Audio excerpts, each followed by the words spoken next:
I'm the director of the USC Shore Foundation Center for Advanced Genocide Research, and my distinct pleasure to have Christian Delage here from Paris. But I don't want to get into this because I will let Emily introduce him, because first of all she organized this, but second of all it's her last actually official duty at the center. She was working for the center for quite a while and is now embarking on a new trajectory as a professor at Scripps. And so just to give her this last opportunity, and then I wanted also to say what I usually don't do.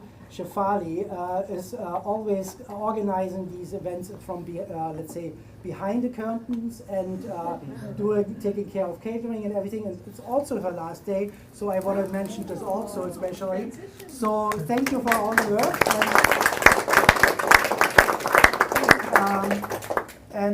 Now I hand over to Emily. Thank you so much, Wolf, and welcome everyone. I wanted everyone to have a seat, but it looks like everyone is seated, so we can really begin. So my name is Emily Garrigou-Fenton. I am until, for the next couple hours, still the outreach person for the center, and it's been a great honor to have this job. I am so happy to introduce you to Christian Delage, and what I want to say is that maybe a year and a half ago, I'm obsessed with podcasts, and I am a obsessive subscriber to the France Inter French Public Radio podcast. And what I do is every morning when I come to work, I listen to the French morning news, kind of like 9 hours delay. And I very distinctly remember Christian Delage being the guest, I hope I'm not wrong on that, of Patrick Cohen on the French morning news, and hearing all about this initiative. And at the time I was like, that is so great. It would be so interesting to have him come here.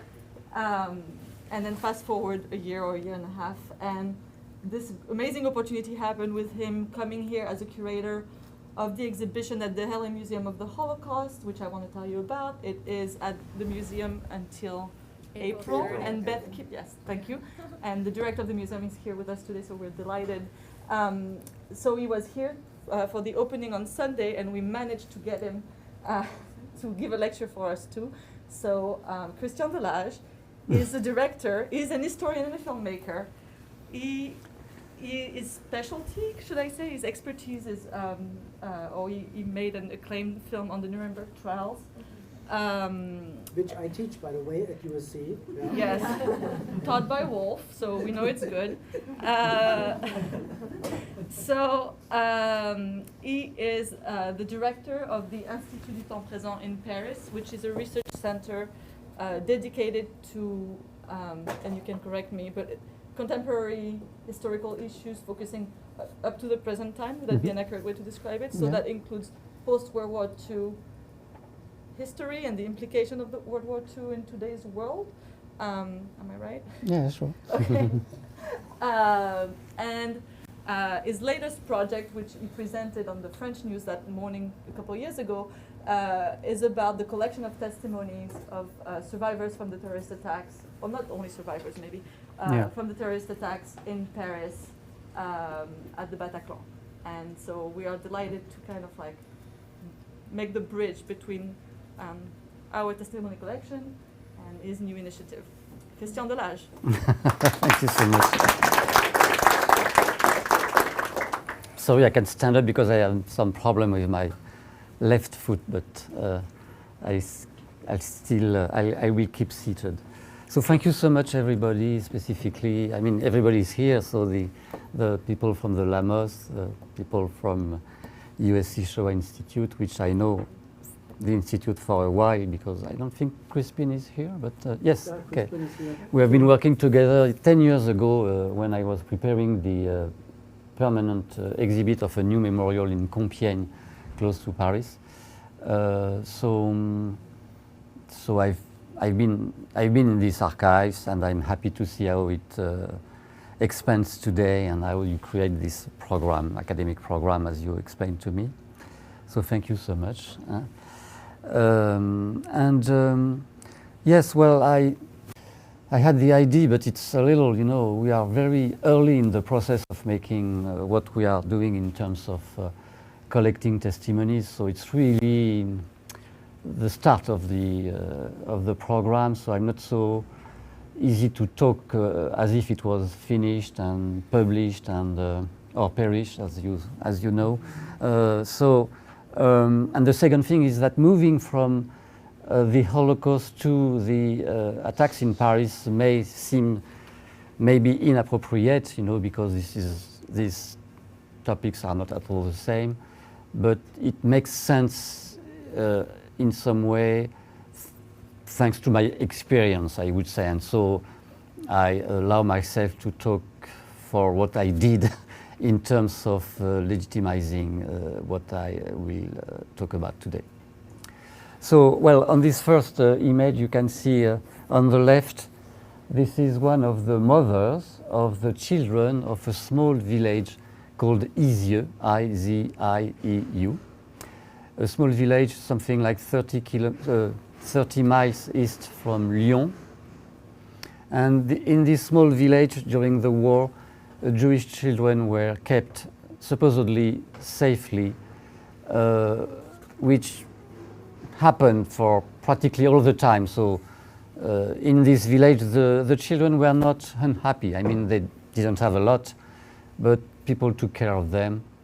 The only problem is somebody denounced them at some point, and so that's the ultimate thing that Klaus Barbie did by sending, a telex to Berlin saying, well, today, on July 1944, I put under arrest 44 children with their people who took care of them and sent them to Auschwitz, which was, of course, the center of the Barbie trial.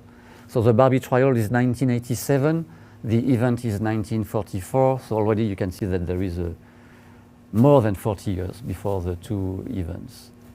So if we are following what Paul Ricoeur, the French philosopher, wrote about, time and narrative on one hand and on the memory and history on the other side, well, the time for the, to face the trauma has passed, and so we can figure that these mother, of course, they will never be comfortable with the loss of their children, but they had the time to work on that.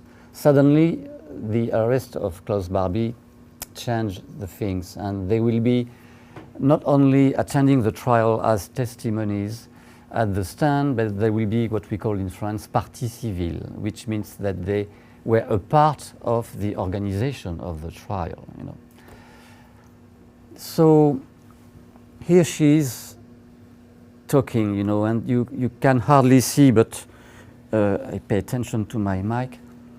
Here, one of his other children, and here there is another one. So she is really surrounded by her family. But she has a kind of nervous breakdown at this very moment. And she says how this guy is still living, talking of Klaus Barbie. There is a frustration that you can perfectly see because this trial has been filmed, and this is an issue on which I don't have time to deal with, but this is so important today in terms of, trying to get back to these kind of stories thanks to the filming of these moments. So Klaus Barbie didn't come at his trial. He was only obliged to come at the start and at the end. And at the start, he played like he didn't understand French. So there was a translator. And you can see that the woman in charge of the translation is just, as far as possible from him, as if he was what he is, an evil man, of course. But she had to be close because he was talking to her at the same time. So these very little moments, help the audience to be focusing on what happened in this kind of trial. This is not anecdotal, I would say. So Barbie doesn't show up during the trial. Then he comes at the end. The judge says, do you have something to say? And as you know, or may know, in the French type of continental law, he has the last word. So he says, yes, I would like to say something, but he doesn't say it in German, he says it in French. Revealing what people knew but couldn't really see during the trial because he showed up like if he didn't understand French. And so he says very precisely, I didn't commit the fact that the children were arrested. I fought against resistance, but this was World War II, and now it's finished. That. Unfortunately, you can't see, when a trial is seen, you can see the audience. It's forbidden. But you can listen to what happens at that time. And what you can listen is these mothers who are just collapsing because of what he just said. First, he speaks French, and second, he says, well, this is behind us. I mean, we were fighting resistance, they were fighting us. There is a balance, okay. So we were together. I mean, I'm a little too long in this introduction, but it's just to open my lecture. At the time in the 1990s, we were involved in the creation of the museum memorial of the children of Isieux. And I made all the films that were in the permanent exhibit. And we were a team. There were 2 sociologists, 2 historians, the lawyer of the woman who was in charge of the children. I mean, we were a number of people, and we watched all the extracts of the trial concerning the story of the children. And I mean, it was a very moving moment for us. And we were completely, I would say, on the side of the witnesses, and some people said, but you forgot the defendant, you forgot, and so I've been thinking of that after, because I made a film about that for the museum. And I made actually 2 films that were shown together. The first one was called With the Children. That means why the children were a target during the war in France. Why did they send children in the camps? And the second, so we told that from the story of 2 of the children of Isieux. And then, as we didn't have much in terms of documentation, I made it partly documentary, partly fiction. And there was huge discussions with Serge Klarsfeld, because he was not okay with the fact that other faces were given to the children. While the museum was completely remade with things they bought, because everything has disappeared. So why, on one hand, you recreate what was the setting of the living of the children, and why should I be, why couldn't I made fiction, because of course my fiction was very controlled. It was not like I would push my imagination. And of this first film, the children go to on some tracks, that symbolize the fact that they go to Auschwitz. And then immediately begins the second film, which is the trial. And I inversed the chronological order. I started by the end, so we can see Klaus Barbie coming at the stand and saying what I told you. Then, some months later, I asked, how are the children, 50% of the people coming to the memorial, how do they react to these 2 last films? And they say, they forget the children in the first movie, and they concentrate on Klaus Barbie. What they keep in mind is the face of the criminal. And I was happy with that, because that was exactly what I wanted. Instead of leaving them, just alone in front of this horrible fate of children who are the same age than them, I wanted them to know that finally the criminal was tried and would die in prison. But then later I thought of that with other people, and the question was, well, of course, these women, they wanted Klaus Barbie to be tried. But in the end, he was very old. He was about to be, he was ill. He was not in a good shape. He passed away a few years after, so it's not a big deal. For the mothers, it was really a trauma. And I say, was it necessary to go through this process. I just wanted to start with this idea that, you know, we may have some interrogations about what is at stake in some moments in terms of, you know, getting in peace with your memory, just like Paul Ricoeur mentioned. And on the right is one of the witnesses we interviewed, and I will come later to him because he was so incredible in terms of giving his narrative. This is donc Thibault. He was in the Bataclan with his wife, and he finally escaped, but it's a long story. So, as I told you, all this is connected to my own experience, so it has not a kind of general, you know, meaning for everybody. So when I worked for the Compiègne Memorial, of course, I was happy to discover, I don't know if I discovered it here or I don't remember, but anyway, this is an interview made with Edmond Michelet. No, this is a part of the George Stevens archives here in LA. And so this was the first interviews made in May 1945 by George Stevens, a US filmmaker who came to film the war and then the opening of the camps. And he made 15 interviews of survivors on the spot. And as I explained no longer than yesterday, they tried to find people who could talk in English, because otherwise it was mainly made for the US audience. And of course they wanted to have people who could elaborate on their fate, personal, and then move to a more general situation, because this is what they want to have at the time. So we are dealing with testimonies that are really, you know, under the control of some things that look important at the time. It's not so much giving them a lot of time to talk, but it's more the first testimonies, and so it must be short and moving, as I say, from personal to general. And so in order to have the idea that there was a lot of people in this camp, which was the case when it was opened, and a lot of them died because they were so in a bad shape, and suddenly they ate too much, or they were diseases that couldn't be taken so early to be overwhelmed. So they asked other deportees to come and gather around this first witness.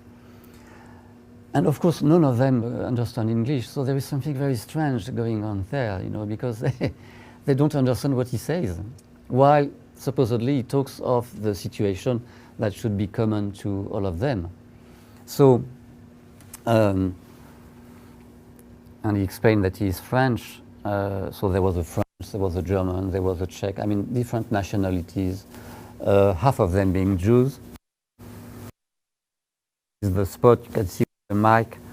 So it's not so many people, just in order to look like there is a crowd, you know, this is a kind of mise en scène. It's okay, I mean, I'm fine with that. But I discovered by doing that this was George Stevens who made the interviews, something that was not known until we find that. Another witness I was interested by, I would say the next witness for me, was Marie-Claude Vaillant-Couturier, still French. I talked 2 days ago of another, 3 days ago, about another witness I like a lot, the first Jewish witness to come at the stand at the Nuremberg trial. His name is Abraham Sutzkever.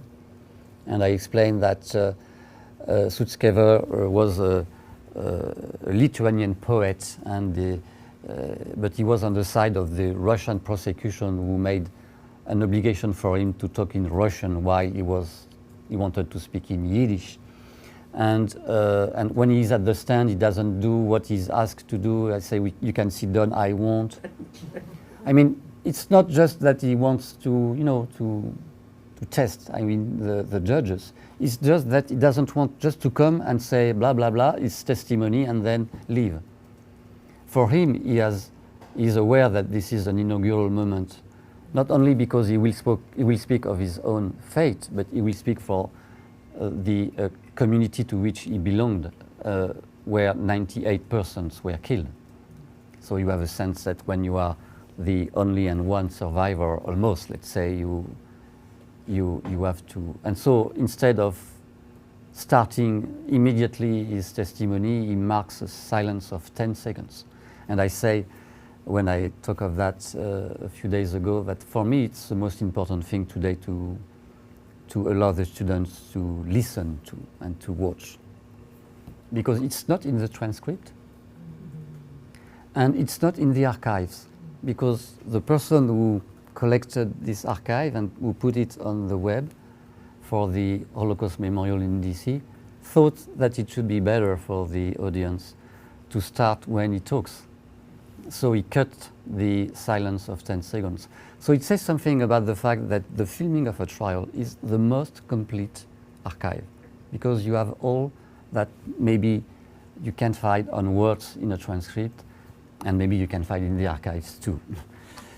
So Marie-Claude Vaillant-Couturier was, you know, was a political resistant. So she knew why she was fighting, she knew why she could be arrested, and she was deported at Auschwitz, and she stayed almost 2 years. And so now we will see her testimony.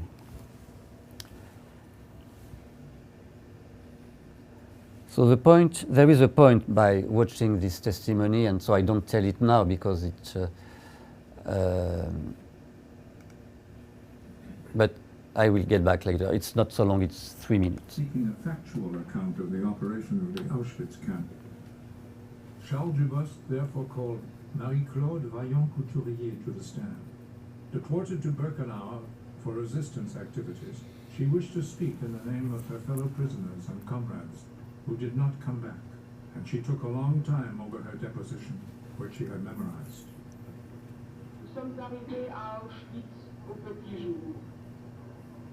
We arrived in Auschwitz in the early morning. Our train cars were unsealed, and we were forced out while being beaten with sticks. We were to go to the Birkenau camp, which is part of the Auschwitz camp. We made our way there, dragging our luggage. When we walked under the porch, we felt there was little chance of our ever coming out again. We had already seen the skeletal columns of workers going to their work. So we entered, singing the French national anthem, La Marseillaise, to give us courage. Are you a direct witness of the selection when the convoys arrived? Yes.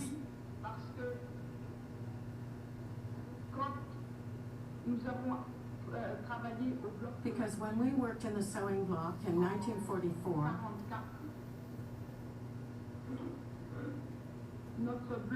the block where we lived was opposite the train's arrival point.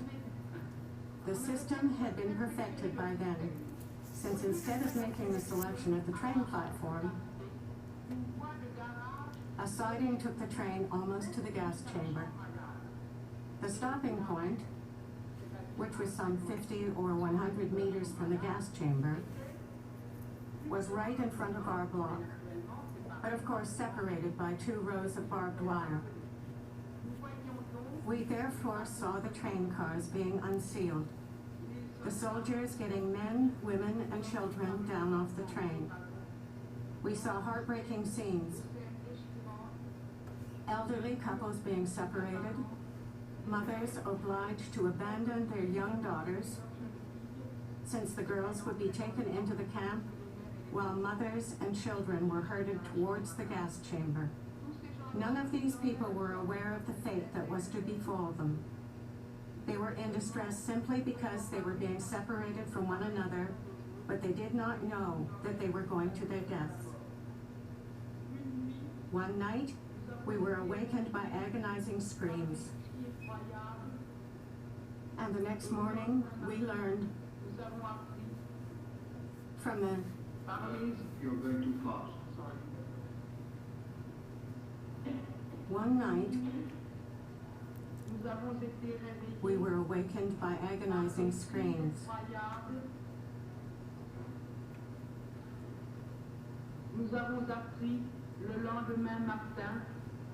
We learned the next morning from the men who worked at the Sonderkommando, the gas chamber command unit, that the night before supplies of gas were low, and that they had therefore thrown the children into the ovens alive.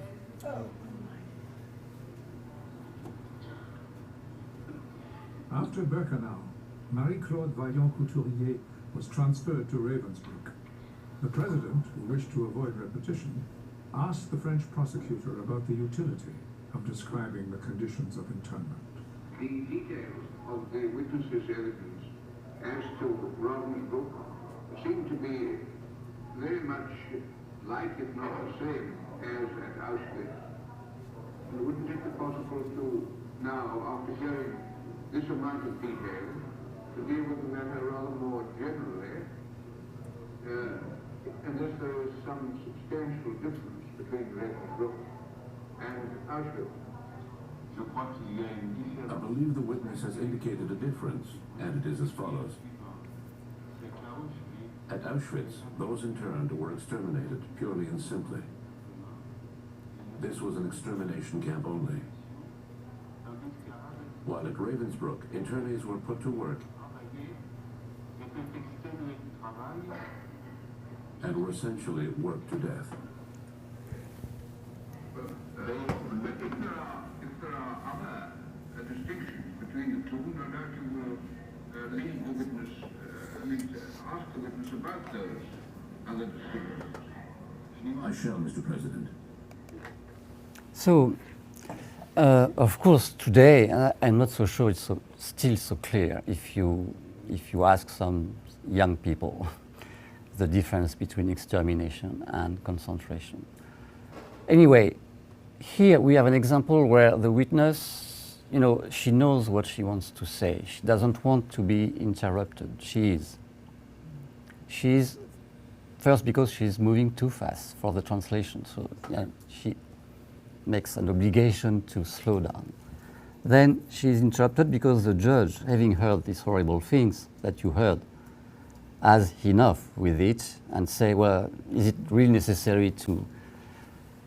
So we could say, and some people said, the people who make interviews with survivors in a private, intimate setting, they say, well, this is not the best place for a witness to be. While, by the way, Marie-Claude Vaillant-Couturier has the two qualifications. She is a victim and she is a witness, as she explained, because her block was just in front of the ramp where the people arrived before being gassed. So it's a special situation, very interesting, I would say. So you could say, well, the constraint is, is against the, I would say, what is the most important for the witness. But my purpose is to say, because there is a constraint, something happened. And it's tough, it's not easy. That may be the silence of Abraham Sutzkever, because he wants to mark the fact that he doesn't want just to answer a question. Or it may be Marie-Claude Vaillant-Couturier, who suddenly moves from Auschwitz, where she was, to Ravensbrück, where she came. And the judge saying, well, is it necessary to, again, and the French prosecutor, or hero, makes very clear something which at this very moment in the trial, and I would say in the general moment of the history of post-World War II, is not at all that clear. We must never think with the eyes of today. So when some people say Nuremberg didn't deal with the extermination of the Jews, it's not right. If something that we call Shoah in France and that you call Holocaust here in the US, if this word has been used, it's not only for qualifying the event, but for explaining what is the work of memory and the work of history that has been done since 1945 in order to understand this event. So we don't have to go back to 1945 as if you know, they knew what we know today. And at the same time, I think this is very valuable to explain to young students the difference between extermination and concentration. So, I mean, we can learn something by watching this extract. I mean, we can teach something, I would say.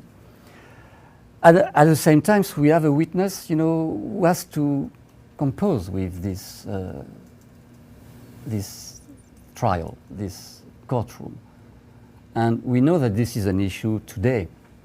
We know that specifically in Africa, the women who have been raped, they are not okay to come and even use the word we use.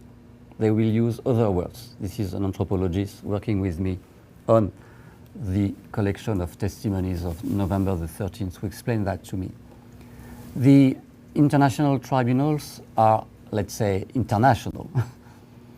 And of course, there are some African people among the judges, the prosecutors, the lawyers, but mostly, you know, the standards are Anglo-Saxons. While the people, the ordinary people, the victims, you know, they hardly know how to talk publicly. They may never have done that. And suddenly they have to come. And sometimes, if we are on a common law system, to confront the criminals, which is very difficult. Specifically for the ex-Yugoslavia trial, where Milosevic, you know, he was the chief of state. So when you say, well, I'm not sure that what you say was accurate to a woman who lost his son, you know, the woman is just under the pressure of the emotion and not just like trying to, you know, to be in what you call the counter interrogation or response. So, and you can see many kind of details. If we go back a little to, let's say, here. Which he had memorized.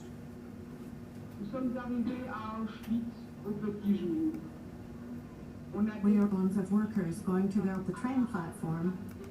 Here, this woman stands up at the very moment when Marie-Claude Vaillant-Couturier is talking, you know, and she just goes in front of her. I mean, it's disturbing. And he, with his chewing gum, you know, it doesn't even look her, because he's concentrating on something which is not so funny, the transcript. You know, this is the life of a courtroom. And it may be strange, but sometimes people are sleeping, sometimes, you know, it's not because it's tragic that everybody is just concerned and 24/7 during the trial. We know that, which explains why the journalists come at the start of a trial and in the end, but not during the months that last trials today. Or we have to deal with this length of the trial. I mean, I explained in one of the lectures I did here that, and to get back to this idea that's untrue, that Nuremberg didn't deal with the extermination of the Jews, which is completely false. The word used at the start to qualify the crimes committed by the Nazis is atrocities. This word comes from World War I. It's in what we call the cultural side of these war stories. This is a word really dealing with what happened during World War I. Then, in order to move from this word, atrocities, to crimes against humanity, or mostly to the word genocide, which finally is used, as I showed, either by the British prosecutor or by the French prosecutor in July 1946, 6 months after the opening of the trial, while the word was proposed by the one who coined it, Raphael Lemkin, who was a member, a far member, let's say, of the team around the chief prosecutor, Robert Jackson, because there were so many people, you know, with so many skills. It's incredible what they did in a few months between May 1945 and October. They collected archives on which historians have been working for years and years. And there would be no Eichmann trial if there was not the work done in Nuremberg. I mean, 90% of the archives used during the Eichmann trial were coming from Nuremberg. And the advisor of Ben-Gurion was one of the members of the Jewish Congress organization, Jacob Robinson, who talked with Robert Jackson in June 1945.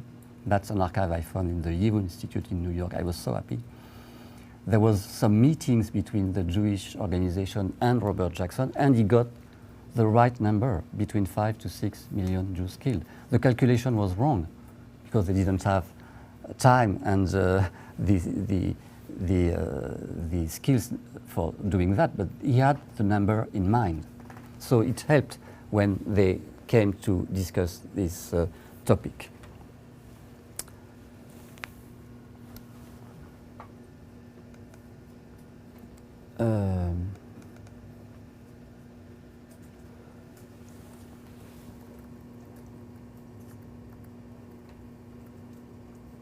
So now I would like to move to another example on which I have been recently working, and I have an article to be published soon here in the US in a book, in a collective book.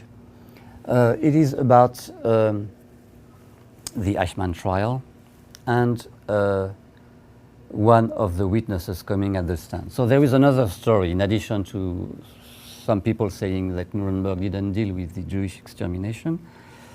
The other story is that there was no so many witnesses because the accusation didn't want the witnesses to come at the stand in 1945. How do you proceed when you have 5 to 6 million people passed away to have witnesses coming at the stand? I mean, it's just, nobody thought even about that. And no matter the number of witnesses coming at the stand, if they are like Abraham Sutzkever and Marie-Claude Vaillant-Couturier, I think it's already very important for the history and the memory of the Holocaust. So anyway, and we know that there was some kind of political pressure by the prosecutor in Jerusalem with the witnesses coming, mostly for allowing the population in Israel to be confronted to the survivors. So they were really pushed, pressured by, and I will give you one example, the one on which I am working. But first, I would like you to pay attention to the director of the filming of the Eichmann trial, Leo Hurwitz. I don't know if you know the name. No? Nobody? So Leo Hurwitz was one of these young and brilliant scholars in the 1930s. He went at Harvard University, but he decided that he wouldn't go, he wouldn't follow the prestigious career that this kind of university opens. He was a communist, and he decided that he would work, in the frame of the Great Depression to collect some testimonies and some situation of people who were living under this depression time. During the war, he made some documentaries. He participated in the war effort. And unfortunately, he was blacklisted after World War II with other people of the so-called Film and Photo League they created in New York, and whose first filming was the strikes happening in Detroit, in the Ford, in Detroit, yes, in the Ford factories. And there was a hunger march to DC in the early 1930s that they filmed too. So, because he was blacklisted, he couldn't work anymore in the Hollywood business here in LA. And so finally, he began to work in a new kind of medium where nobody paid attention, or where at the time it was considered not so important, TV. And so that's why the Israeli government called him. I mean, the producer of the filming was a US producer, but Hurwitz was chosen because he was familiar with this new video, techniques, and that's why the Eichmann trial is the first trial ever filmed in video with a high quality, good format. And Hurwitz, being Jewish himself, was very concerned by that. So I could find his archives by going in the state of New York, where they are kept. That will play later again, this Leo Hurwitz. So this is the best ever film trial. because Hurwitz was really knowing what to do. He had 4 cameras, which will never happen after. And so we can see a lot of things because thanks to what he did. For example, so this is Simon Schrebnik, the one on which I'm working currently.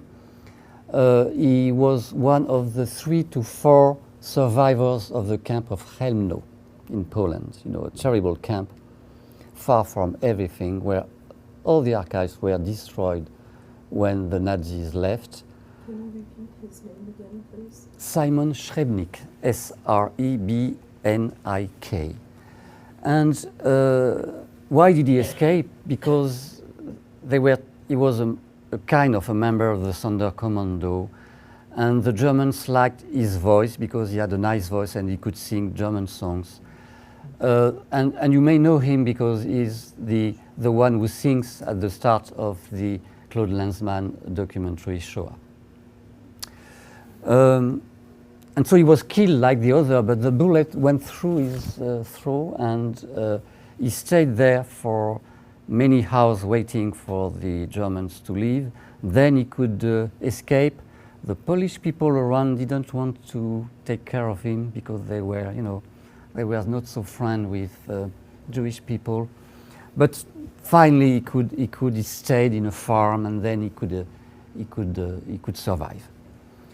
And so here we are. He comes at the stand, and it's very curious because even if you are in 1961, you know, he has to prove that how he survived, and so he has to come very close to the judge to show where the bullet, you know, came in and where it got out, in order to be sure that this witness says the truth, which is quite something astonishing for us. But this is not finished. So he explained the situation. It looks like he's casual, you know, while it was absolutely terrible for him. He had nightmares during all his life, even if he could have a family, etc.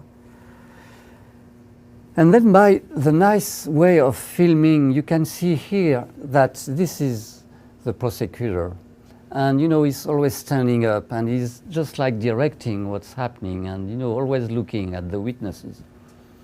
And so it is interesting to see how he asks questions to Schrebnik, because he wants to come to a certain point. This on the left, Schrebnik understands that he is going to the prosecutor to ask some personal questions, which I'm sure he didn't want to deal with. Because not only Schrebnik could have been killed in the camp, but his father in front of him was killed in the ghetto of Lodz, and his mother was sent before him in the same camp where she was gassed. I mean, it makes a lot. And so here the prosecutor pushes and saying, well, when you think of your mother, in what state of mind are you? And so he's crying, you know, he was pushed to cry. So I would say that this was not a good thing, and he was really, that's what he wanted, to cry. And he asked this question in the end. So it's not so fair to do that, I would say. But interestingly, and that's why I'm interested by Simon Schrebnik, is the fact that very often when we talk of witnessing, the question, not so much today, but let's say some 15 to 20 years ago, when there were some people denying the Holocaust and taking advantage of testimonies, of the footage made at the opening of the camp, by saying, well, this is not true, this is not, the witness says that, but it's not correct because it was not in September 1943, but in October. You can see this is a creation, this is not true. Okay. So one way to, and what do the historians do with the witnesses? Not so much. Not so much. I mean, when you have no information, which was the case at the start with Chełmno, because there was no archives, all was destroyed, you could pay attention to what the witnesses would say, because this would be one of the sources.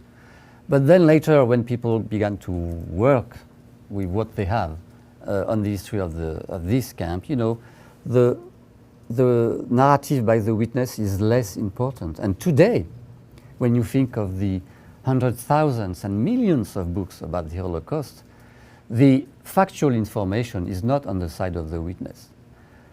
It's not to diminish the interest of the witness, at the contrary, it's to say that's never the factual information that is important. That's the moment during which it may be 1 hour, it may be 7 hours, it may be 10 hours, the moment that was necessary for the witness to give his testimony. And of course you will understand there, which is a matter of discussion, I mean, that if you take only one piece of the testimony because you are interested only in one piece of chronology, first you won't respect the testimony itself, because the testimony is the length of the testimony and not picking little things in it.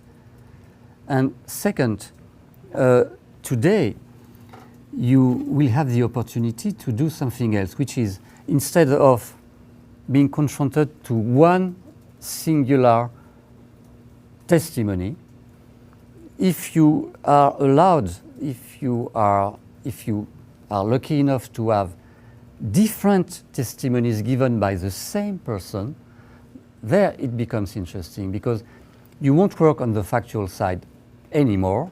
You will work on how the testimony,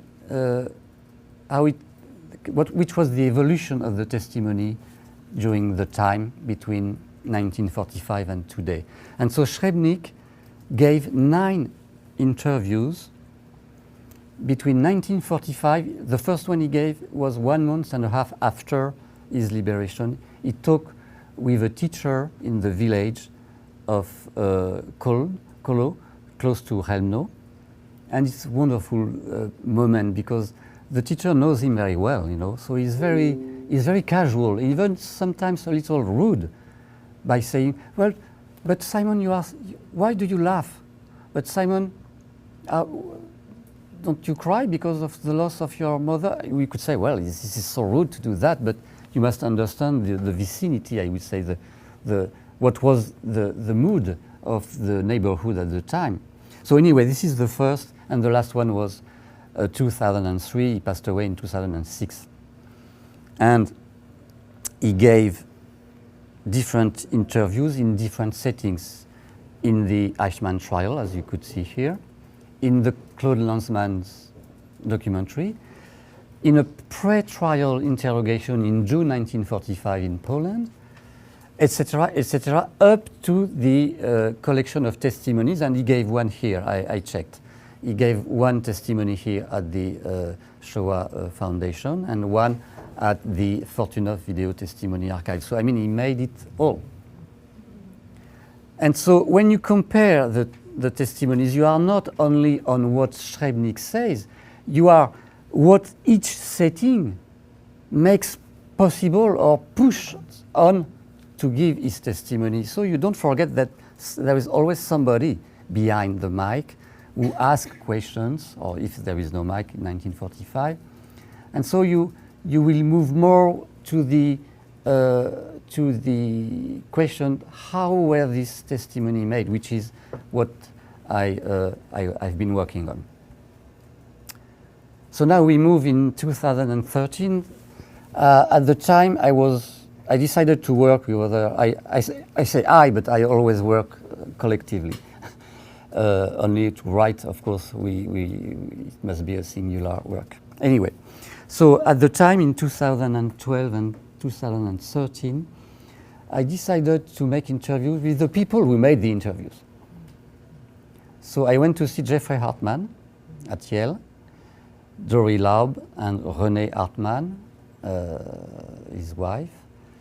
And I didn't come to LA, but I asked Dan Lesham, a curator at the time here at the USC Shoah Institute, to come to New York, and we filmed him during, I think, 2 hours. And in addition to that, I filmed a young French and Cambodian filmmaker who made a wonderful film about the story of his family, an artistic family. His name is David Chou, C-H-O-U. And he made a very good documentary, and I was fascinated. This young man was 29 years old when he did that. And the interviews he made with the survivors of the Khmer Rouge regime were so well made, with such a nice empathy, you know, not too close, not too far, and a very nice setting, you know. I say to myself, why all these survivors interviewed about the Holocaust couldn't have the same type of, you know, treatment, I would say. This was my interrogation. And so we went to meet Jeffrey Hartman, and unfortunately, I don't know if you know Jeffrey Hartman, but he was a very famous professor in the comparative literature department at Yale. And on the other side, I would say, or in complement to his work, he was one of the scholars who introduced Jacques Derrida in the US at some point. So he was, you know, on some very abstract, I would say, and theoretical things. And on the other side, he created this, with other people, of course, this program at Yale.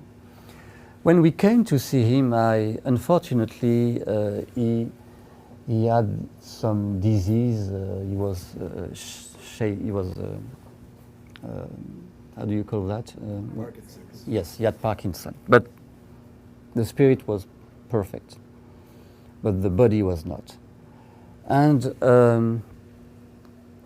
I was a little sad to see him in such not a good shape. And it reminded me at the time a personal history in my own family, where my father was ill too and about to pass away almost at the same time as Jeffrey Hartman. So we made the interview with him. It was a tremendous moment. So I would just like to show you a piece of it. So, of course, we may have some feeling that he's not in a good shape. So should he have been filmed? This is, you may ask, yes? Has Professor Hartman passed away now? Yeah. Oh, he has. Yeah. Yeah. So we'll see that.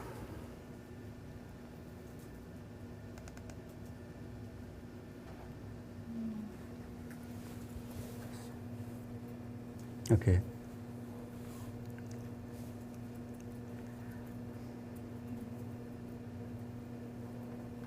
My wife, Renee, was among the first 4 to be interviewed. It was a short interview, each one. At that time, they spent half an hour being interviewed. She was very impressed with it and talked to me, and I more or less agreed to be part of a local committee exploring the possibility of videotaping survivors. We worked frankly with ourselves. We knew that we wanted to know about their lives in their home country before expulsion or incarceration. So we had to know something about that. And as I said, when we came to actual taking of the testimonies, we then made sure that all these points were covered. When we tried that, the most difficult part was actually the time before oppression, the time of peace, the time of building up families in their home country. That seemed so far away that it was difficult for them and painful to talk about that time. The time of incarceration, the time of having to practically be killed by work. This obviously was difficult for them to get out, to remember. No question about that. And so we had to discuss what the best way might be to deal with that time without causing too much pain to the Holocaust survivor. I don't think, except for Dorilaud, there was anyone who was professionally a psychoanalyst.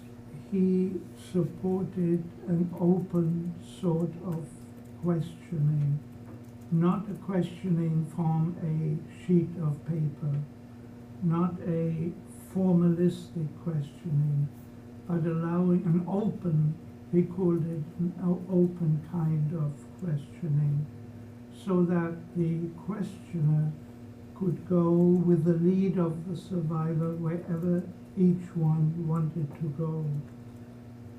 But psychiatry played no part, except that Dorilaud is a very sensitive person and wanted this openness to take place. What we wanted from them was their most direct expression of their experiences, and not what they had heard from others, or what they had at that time seen, which wasn't too much in the movies. So we tried to achieve a very comfortable environment without distractions. We had basically a simple room with a plant, and like here with some equipment, and we tried to get the survivor to not shield themselves from what they were saying, because we noticed that some turned to the left and turned to the right, some took up a book, there was a lot of fidgeting. Well, don't have time, unfortunately, but then he explained what it brings to film them, you know, because at the start, somebody like David Boder made only oral interviews recorded. So why do you use film? Maybe it's not an obligation. It's not because it's modern. So we have to think of that too. Par ici. Tac. Sorry, I'm back now to my PowerPoint.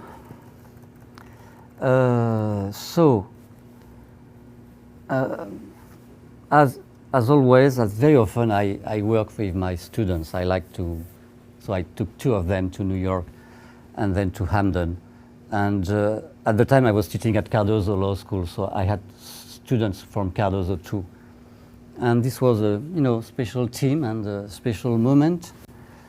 This is the cameraman, and here, this is the cinematographer. He's quite famous in New York. He teaches at the New School, and he's the son of Leo Horowitz. For me, it was very meaningful.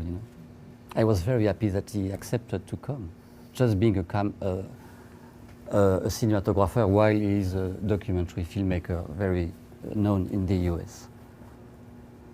And so the shooting, of course, you come close always to the. That's what he explains. And for me, as I told you, it was meaningful because of the situation of my father. So we move now to. I'm going a little faster. Sorry. But I try to explain how I moved from one thing to one another, and finally to November 13th, 2015. I didn't choose by myself to work on these testimonies, but I was asked by some people who say, well, because all the work you've done and the analysis you have been providing about the importance of witnessing and the importance of working with professionals in order to use this specific tool the best way possible. Why don't you work on the Bataclan? And I must say that as this is a photo taken during the concert. And so you can figure that most of the people who are very close to here were among the victims. So, of course, it was a terrible moment in Paris, these attacks a few months after what happened in January of the same year when the people from Charlie Hebdo were killed. We knew their names, we knew their faces. And I remember listening to the radio and such, oh, he himself is killed, you know. You knew the people, which is very different. And my first reaction, as a lot of people, was to go on the website of Le Monde, the newspaper, which started to collect every day photos of the people that were killed. You know, I don't know why. It became every day I was going to watch these, you know, these pictures, and you can see that they are very young. The average age is 33 years old. The youngest killed was 17. So that's how it started before I was asked to move to that. So I don't have time. I wanted to give you some ideas of how we work. We are a team. We are 2 historians, 1 anthropologist, and I work as if I was making a documentary, so with a professional team. And we move forward as soon as we have money to film. Of course, we are not paid, but we pay the professional people. How does it work? It's not exactly, you know, focusing on survivors, which is not the right word to use, of course. It's more dealing with all the people that were involved in this event during the night. Of course, the people who were inside the Bataclan or at the cafes, their relatives. But for example, this woman here heads a cafe, a bar restaurant called Le Baromètre. This is the closest one to the Bataclan. So she welcomed the people getting out of the Bataclan during all night. And even this is the special unit of the police who, they put their headquarters in the cafe.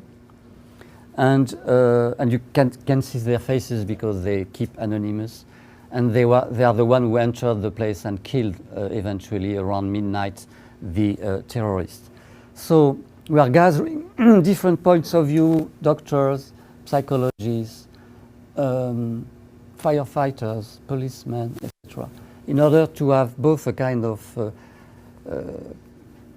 combination of all the people involved, and then to cross the witnesses, the testimonies of all these people, which is the way, you know, we work as historians. One of them, Thibault, and I will just show a 2 to 3 minutes extract, it will be in French, sorry. Thibault was one of the most impressive witnesses we had. He was with his wife at the Bataclan. He could escape.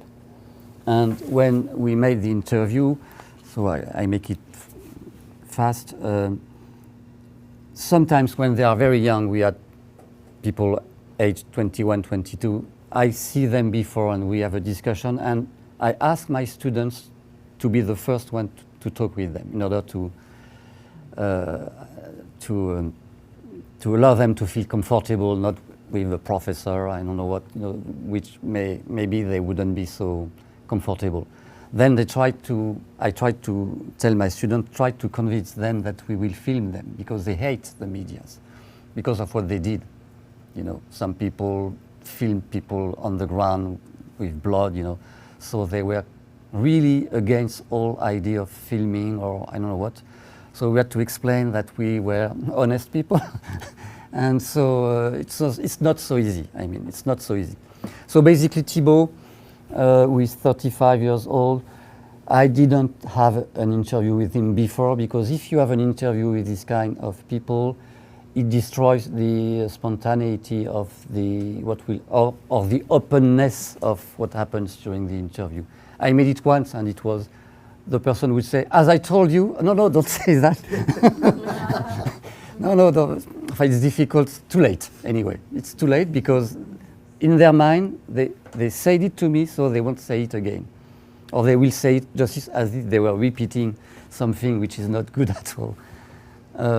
So Thibault was very impressive because he came, and I didn't make the interview because I wanted to concentrate on the filming, because I can't do the two of them, it's too complicated.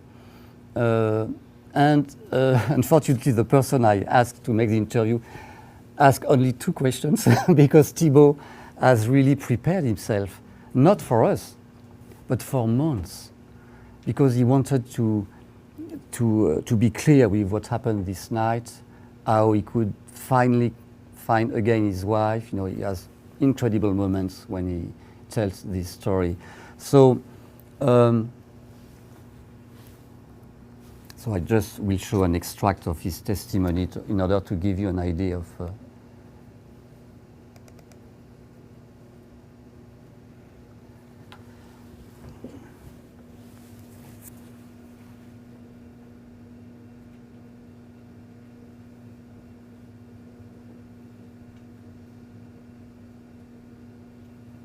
Les tirs se sont arrêtés.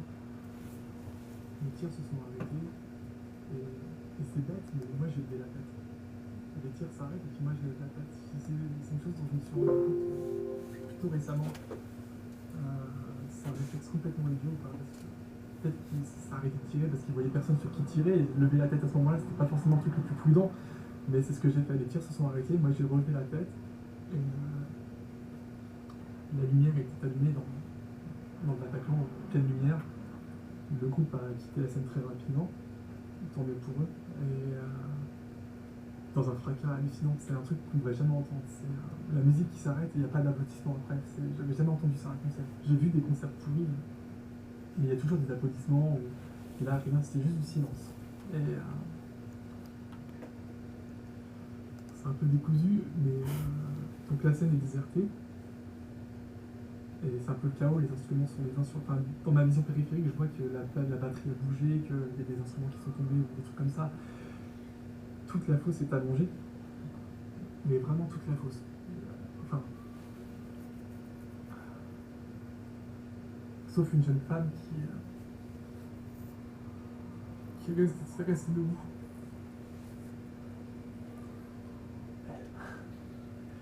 Elle avait l'air gênée de se coucher. Tout le monde était par terre. Et puis elle était debout. Et les gens se sont couchés les uns sur les autres. Ils ne se sont pas posé de questions, est-ce que je vais faire mal à quelqu'un ou quoi. Mais elle avait l'air de se dire, je ne peux pas me mettre là parce que je vais faire mal à quelqu'un. Je ne peux pas me mettre là parce que j'ai marché sur les mains de quelqu'un d'autre. C'est l'effet qu'elle m'a fait. Elle avait compris ce qui se passait, mais elle n'osait pas se faire mal à quelqu'un. Et elle a vécu.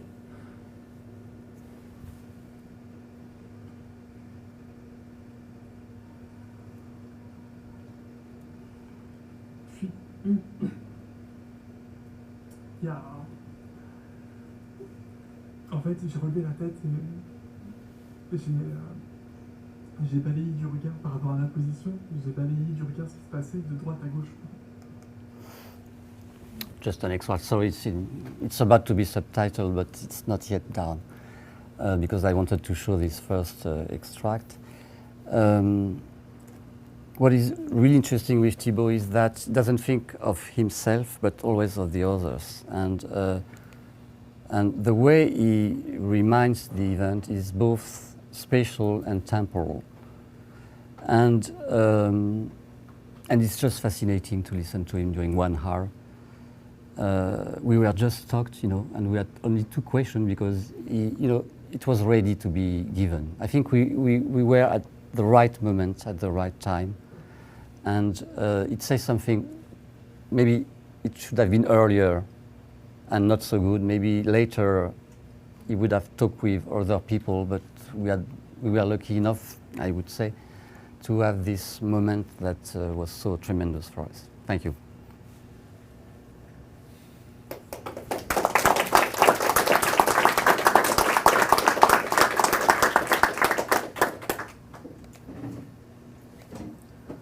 So, thank you so much, and I open now the floor for comments, questions.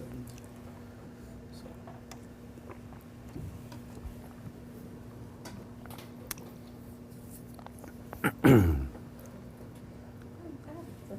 thought it was so interesting that you turned the camera on people like Jeffrey Hartman, who were creating the sort of format for how testimonies would be taken. Is that correct?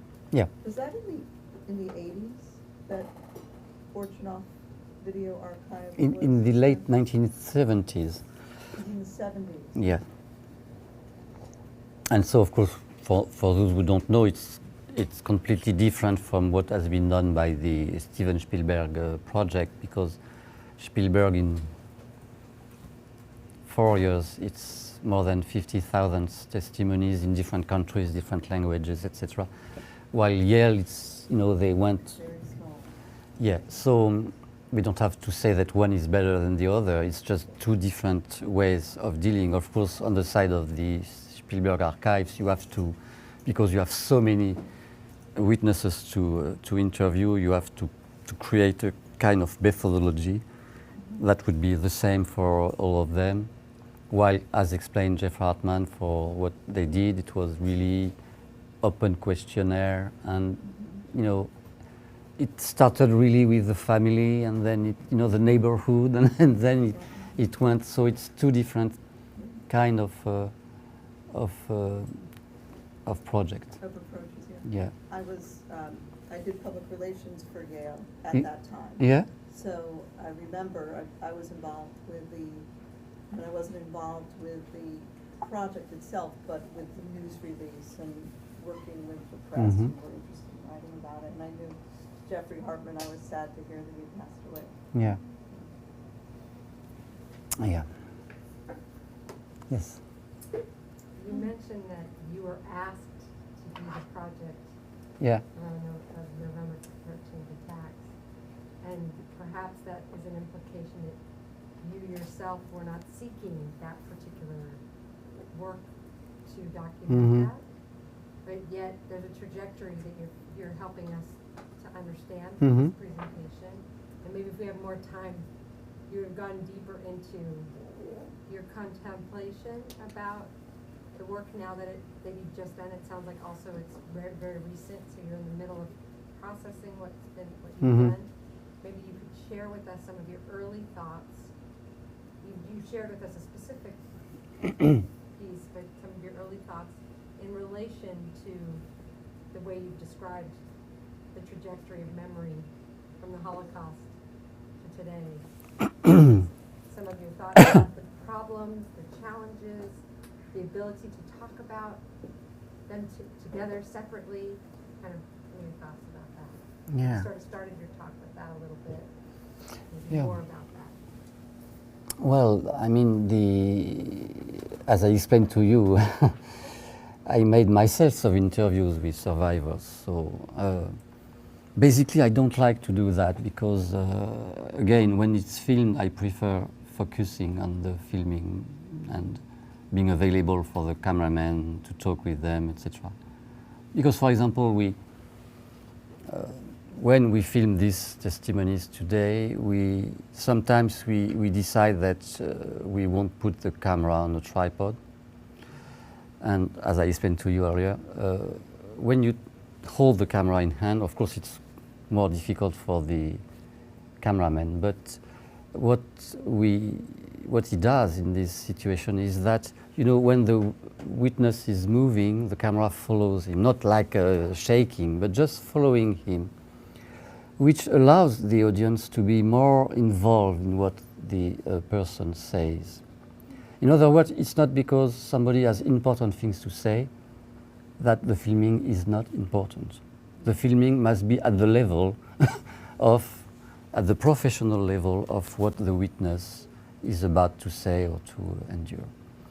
So I mentioned during the lunch we had that for my Nuremberg movie, I made some interviews with survivors, and one of them gave me, I saw him at the Museum of Jewish Heritage, and when I arrived, immediately, they are very, they take you, they are very tactile, do you say that?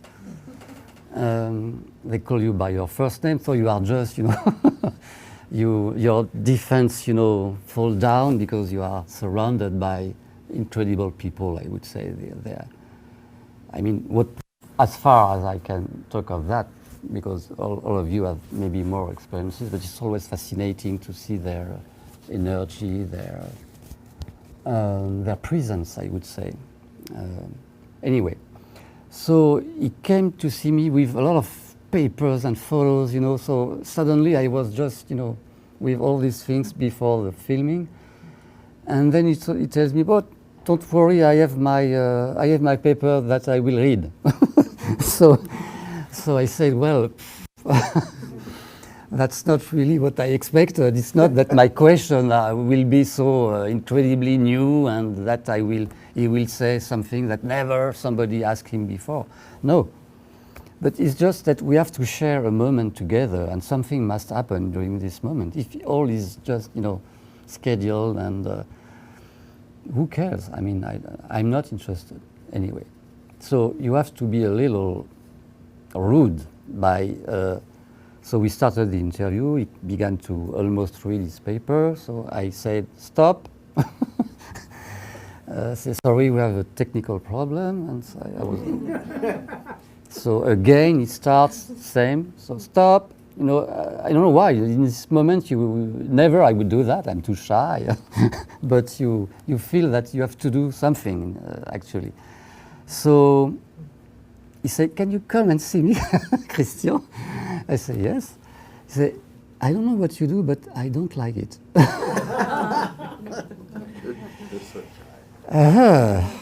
So I say to myself, who I am, you know, just being rude with this survivor. It's terrible. But things were done because, you know, he was upset, let's say. So he forgot his text. And we started on another basis. And the more and more we came in the interview, the more and more he was, you know, energetic, talkative, and that's fascinating to see that it was 5 p.m. We were still not in the interview, but talking together. And then I told him, if you feel, so it was really, I mean, we did something. And as I say, I don't say that by just thinking that what I said and what he said was so important. I just think that this moment was important for him and for me. And that's enough. At this very moment, I would say. We'll see later. You know, we are not the one to say this is so important. We can't. When you create an archive, it's not you who say this is an important archive, and you must deal with it. So anyway, I told him, do you feel good? Yes. And I could see that he was, you know, very. He said, I just have to give a call to my wife because I won't be at home at the time I told her. So I said, well, let's try something. Can I take you? So the Museum of Jewish Heritage is at Battery Park. In 15 minutes, there is the ferry up to Staten Island. If you want, we can take the ferry and I will film you back and you will explain when you arrive by this same type of ferry when you came to the United States. And we did it. And we ended up at 7 p.m. and he was in a shape incredibly strong. So, I mean, this is a kind of story. And the other story maybe, this is what you wanted to listen to me? Not exactly. Not exactly. This is helpful. But just to explain how you can, I mean, how I do it, I don't think that, you know, my way of dealing with this kind of situation is something that should be generalized, not at all. It's just the way it went. The second example I gave to you, and I will give you the end, was another survivor from Auschwitz who had a great life, and he enjoys sailing. He has a nice boat on Long Island, and suddenly he had a heart attack, and he was on a wheelchair, and very sad. And we had a meeting at 10 a.m. At his house, and we arrived. I came to his office. He was on his wheelchair and very sad, and he said, well, can we start now because I'm not so well? And I said, you know, we need some time to prepare the setting, etc. So, and I didn't want to film him in his office because I thought it was not a nice setting. So I said, how will I convince him to get down and to be in such a way that nobody will see the wheelchair? nobody will know that he is in this shape, and we'll try to have a natural light on him. No flashes, nothing. Just, there was some sun outside in order to give him, something that he doesn't have anymore, but I wanted him to have for the interview. That's what we did, but it was not easy to do. So, yeah, I think this... A lot of the present day is focused on people who appeared on camera interviews, and interviews at earlier years before people's memory began to wane. Many interviews were done that were not done on camera. You put a great emphasis on making the witness comfortable and not intimidating them, or you, even in the courtroom, you put a great emphasis on, oh, these people were rude, they crossed in front of the witness, and the guy was chewing gum. Many people in the early years were interviewed at a fair clip by somebody who was hours and hours, and you would come back to year after year, not just day after day, but year after year, by somebody who was not sympathetic to their cause. So people, for example, if you wanted to get reparations, and there were people in the same family who would do different things. There were people who would say, I want reparations. There would be another member of the same family who would say, like, no fucking way I'm taking this blood money. I'm not going in and giving my testimony. And so you were interviewed, you were obligated to have a German attorney, somebody who could speak German fluently. Frequently, you were just learning how to speak English, or you were just learning how to speak whatever was the language of the country who had taken you in. So you weren't speaking in your own language, you were speaking in something that you were not fluent in.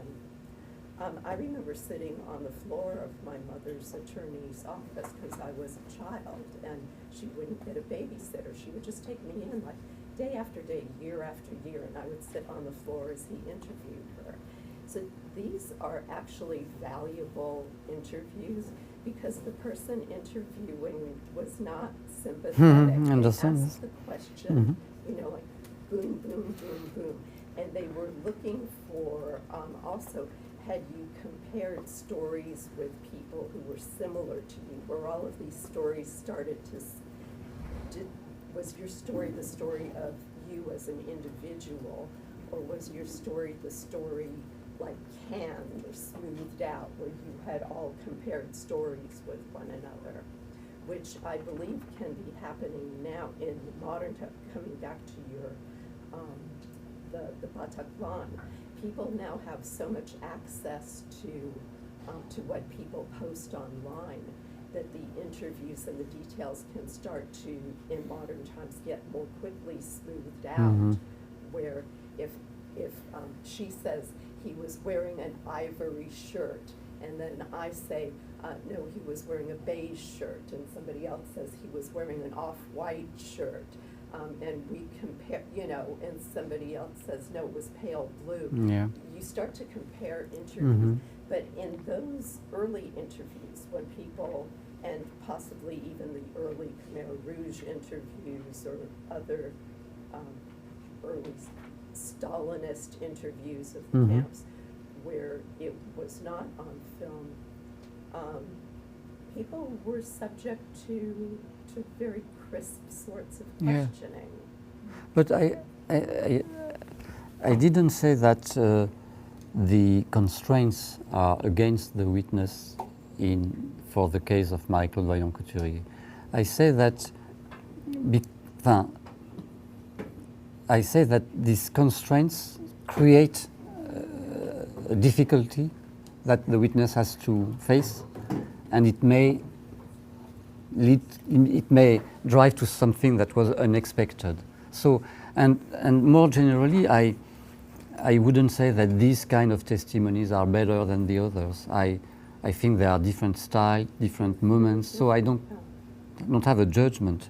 My only judgment is to say, when you choose, you may choose written, you may choose oral, you may choose film, if you choose one of these mediums, you have to use it as at the best of its availability, and not by, by minoring the effect it may have. That's the only point where I say, well, because when you film somebody, what you do is to allow somebody else to watch this testimony. So you have to take into account the place of the spectator, not such a population, or no. You must think of that. Is the spectator somewhere in this mediation that will allow him to get inside a story of somebody he doesn't know, a story which is tragical, etc., etc. I am very close to what Susan Sontag wrote when she said, what can we do in front of the pain of the other, the pain which is not yours, not your family, not your community. You need to be, we are not, every day, today, in our time, every day we have horrible things happening in different parts of the world. We can't stand up and say, oh, it's terrible what happens here and there, So we need to have mediations allowing us in some moments, if we are available, to pay attention to that. Whatever the language is, the situation we don't know, we may feel that we come in crossing somebody else in his pain, or is just in the moment he shares with us. But when we start to think, how will the audience receive somebody's testimony, whether it's for archival purposes and academic purposes, or whether it's just the stuff that comes nowadays on the internet almost immediately. Yeah. And if you take the audience into account, some people are like, oh, this witness is so sympathetic because they broke down in tears, or they were shaking, and this other person was steely cold. That doesn't make the value of what they saw lesser or greater, but people receive it in a different way. Yeah, but there maybe if you... That cold person may be telling you something that's quite accurate. Sure, but the situation will have been created to have a person giving this cold testimony. It's not just like that. You said by yourself that the guy was not sympathetic to the witness. So it's a situation. That's what I say. I don't say you have to take into account the audience like people wants to make a success with a TV series and, knowing what the people... I don't mean monetizing necessarily, but people, when you think of an audience, you're thinking of who will receive it. It's not always money. Like when things come out now, you want to influence somebody frequently. Yeah, I understand what you say, but I don't speak of the audience. I speak of the spectator. When you create this kind of mediation, you think of the spectator, whoever he is. It's not at all the same that thinking of an audience you would like to reach, because I can reach a 9-year-old boy or girl, and as well as 70 years old. That's not the issue. The issue is when you film, you must act as if you were thinking of somebody who will watch you later. That's what I call the place of the spectator. And this is definitely what Ford, Fuller, and Stevens did when they were thinking of how can I be close or not close, how can I, that's really, and this is an ethical point of view. This is an ethical point of view. So it may be negative, like you said, with this non-sympathetic guy, but most always we prefer an ethical point of view. We will respect the person of the witness, and we will respect the spectator in terms of addressing him and not, imposing him something which is too difficult to watch. They don't necessarily think of themselves as harsh or unethical. They think of themselves as attempting to extract information. Yeah, well, I think we can have this discussion at a more general level today because of the medias and their role and the 24/7 news, etc. The covering immediate of the news. But my purpose is quite different. It's when you have an intention. It's not when you are just on a current everyday way of mediating things. Maybe you wanted to say something? Well, I like the way how you reflect how your own interview came into being and what made you feel bad when you reacted in a way you didn't expect from yourself. But what does it mean for your process of cutting the film for an audience? And how do you, for example, try to make use of your experience with this one survivor you told us just about? Yeah. When you are going to show the film or the footage in a film, do you also give us information about the complicated way how this interview started? I think there are many, there are different ways of dealing with interview. There are people who want to be inside the frame, like Marcel Ophuls. There are people like Wiseman who are not in the frame, and they may interview, but you will never see him. Okay, I'm just, some kind of average way of dealing, which is that if I make an interview, which was the case with these survivors, with the purpose of making an editing in my documentary, it's not the same as if I make this interview with Thibaut Morgan, which is made for being in some length that doesn't belong to me, but to him. So when I edit the interview with the survivor, I know I have to take into account in which context this interview will take place in the documentary.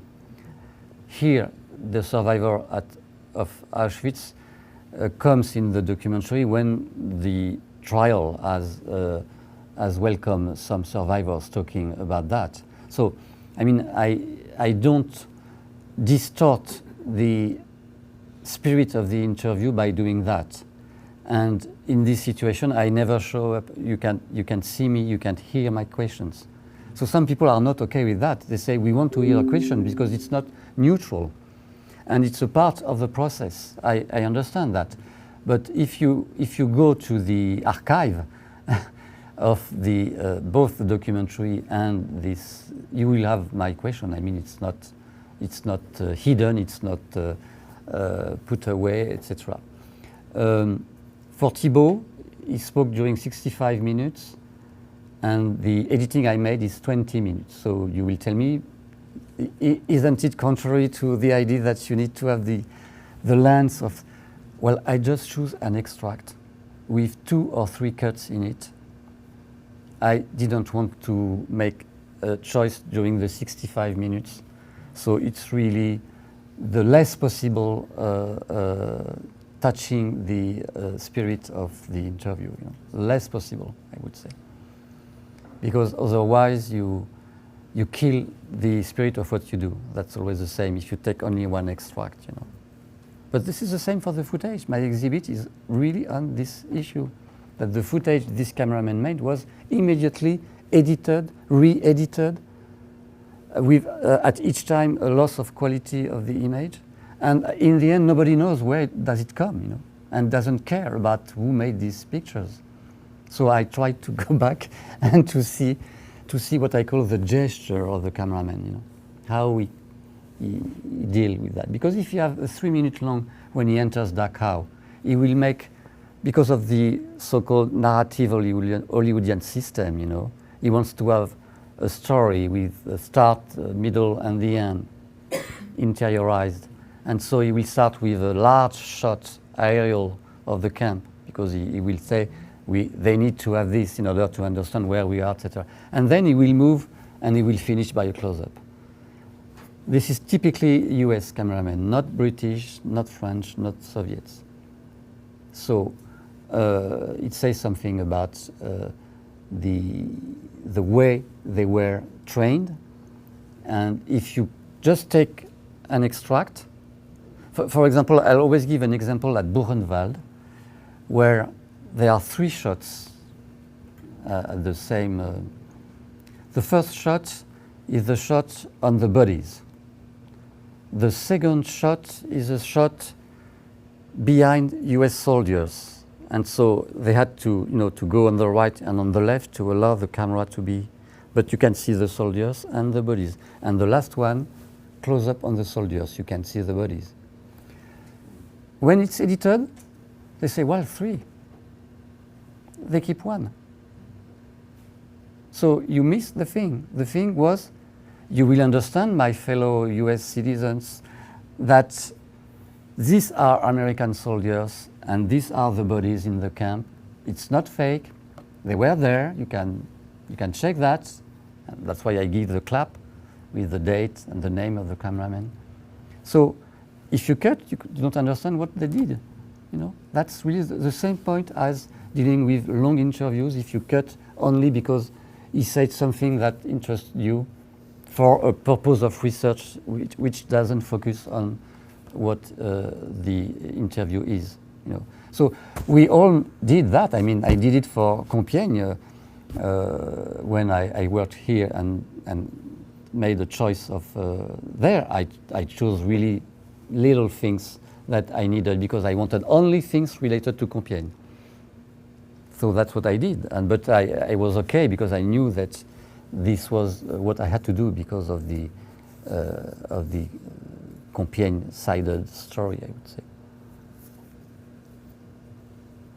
I just want to say that you guys should come see the exhibit, and we're a free museum for all students. So you can come back multiple times. Can you explain what It's the a long, exhibit is? yeah. I don't think they've announced what the. Oh. Yeah. Say it again, where and how long. So Yeah, this is, oh, I'm sorry. So it's the Filming the Camps exhibit from Hollywood to Nuremberg that Christian curated. And when he's talking about like the photographs from Dachau, that's all laid out in the exhibit. You see that this iconic photograph that you probably have seen, but then you see the image of, is it George Stevens or John? George Stevens taking the photograph. And it kind of, you know, takes you through, like we're seeing, these are photographs through their lens actually, but it's 3 Hollywood greats. Yeah. George Stevens, Samuel Fuller, and John Ford. And they all photographed, in addition to other things, the liberation of the concentration camps in late April and early May 1945. So the exhibit is the story of who they were in Hollywood and how the 3 of them differently approached their responsibility of filming for the evidence at Nuremberg. And then how it affected them artistically, even when they came back, because they went on to, you know, Be great, 3 great Hollywood. very successful, you know, film careers. So yeah, it's a beautiful exhibit, fascinating. Okay, so I think this was the segue to a new practical event, let's say. So, are there any other questions? If not, then I'm kind of. One last question. And the French journalist in film and sister survive and everything so where is he? I didn't get the question. Survivor.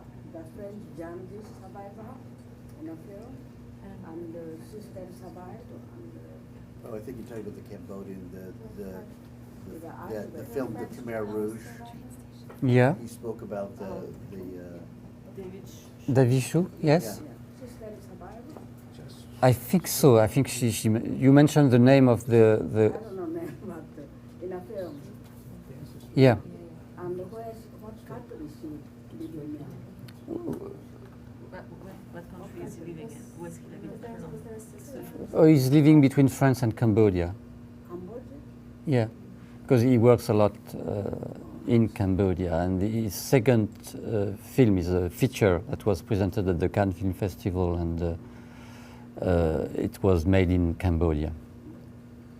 And so he learned the language because as he was born. What language does he speak? He speaks the Cambodian. I don't know how you say that, but the Khmer. He learned it by making his first film because he was born in France, so he didn't know. He speaks French. This is his language, so he made the effort to learn this language. Yes. I wanted to mention one last thing, which is I forgot to acknowledge our sponsors, our co-sponsors for the event, which is the Nuremberg School for Communication. So if someone is here from school, I'm sorry I didn't say it sooner. And the Francophone Research and Resource Center. So they both are co-sponsors of this event. So thank you.